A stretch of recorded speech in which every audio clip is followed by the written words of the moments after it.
everybody, today we are going to see about circuit elements. So what are circuit elements? Before going to see about that circuit elements, let's have a look at electric circuit. So this is an electric circuit in which we have these elements present. What are they? This is a voltage source and independent voltage source. Here you have a resistor, and here on inductor, capacitor, then dependent voltage source, then variable resistor, another capacitor. Similarly, here you see, here we have an op-amp, operational amplifier. So we may have a confusion whether this is an electric circuit or an electronic circuit. Whether it is an electronic circuit or not, basically every circuit is an electric circuit because we have these components present. So resistances, then capacitor and inductors. And when you see, this is a transmission system. Here you have an antenna, microphone, transistors, then 6 number of resistors, then 5 number of capacitors, one battery, that is DC voltage source, then inductor. So though it is a transmission system, basically it is an electric circuit. The common thing in all these electric circuit is the electric components or the presence of elements. Now you have an understanding about this circuit element.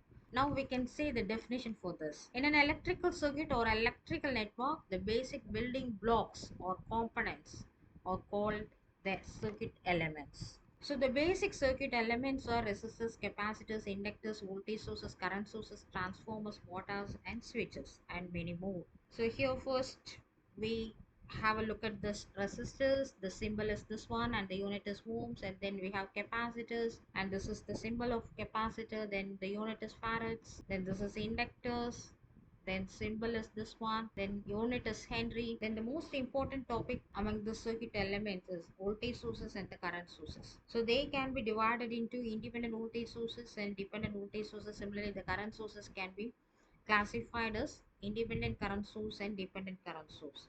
I have given you the symbol for this. This is the independent voltage source, this is dependent voltage source. Then independent current source, this one is dependent current source. The independent sources are shown with the help of the circle. Dependent sources are shown with the help of a diamond shape. This plus and minus polarity, if it is included, it is a voltage source. If you have this arrow, then it represents current source. This voltage sources are available in real life as batteries.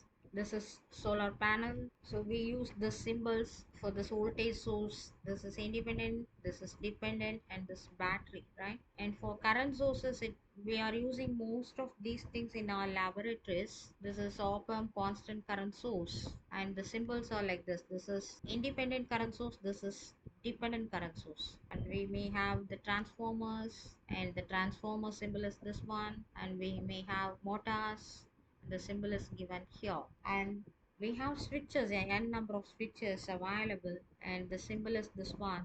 So I hope you might have got some understanding about the circuit elements now. Thank you.